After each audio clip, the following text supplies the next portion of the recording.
Donc, Aboubakry Baro, je suis conseiller du DG de l'ASN en charge du suivi de la politique nationale qualité, en même temps expert du PAMRAI. Comme l'atelier porte sur la formation des membres des comités particuliers de certification produits de l'ASN.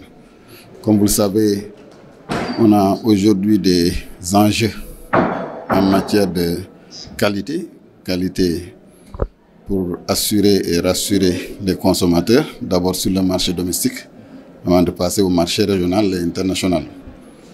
Donc pour passer et prouver cette qualité-là, il faut, entre autres, aller vers la certification, c'est-à-dire donner la preuve de la conformité de ces produits, qui ferait que par un signe distinctif qu'on appelle label, le consommateur puisse faire la part des choses entre les gammes de produits qui sont proposés. Et ce processus n'est pas l'apanage de l'ASN, mais l'ASN assure la partie technique.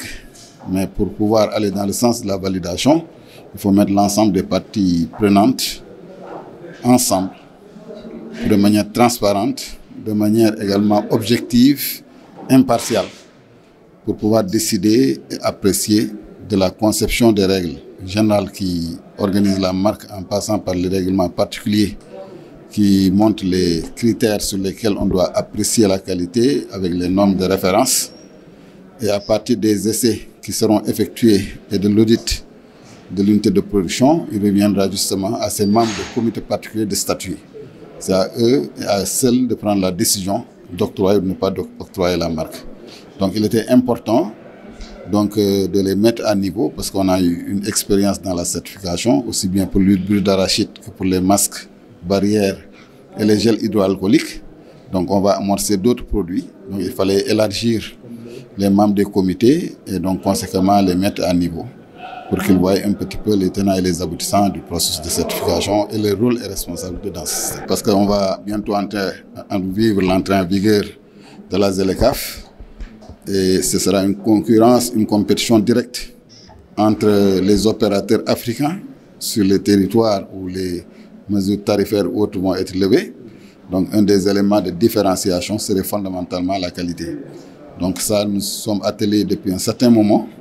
Donc on est sur les phases de consécration et surtout de consolidation. Et conséquemment, si on arriverait à pouvoir donner la preuve de la conformité de ces produits, donc de la qualité, et que ça soit bien promu au niveau des consommateurs pour un peu asseoir leur culture qualité, donc leur exigence sur leur choix, sur les gammes de produits qui leur sont et qui leur seront offerts.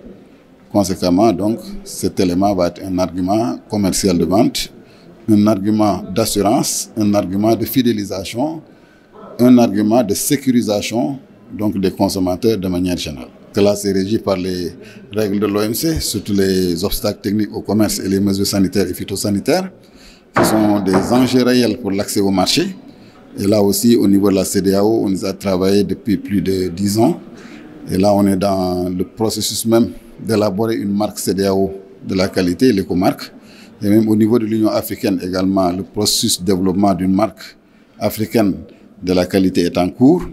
Et tout cela peut permettre à nos entreprises, à nos opérateurs, de se préparer et de pouvoir jouer pleinement leur rôle dans ce processus.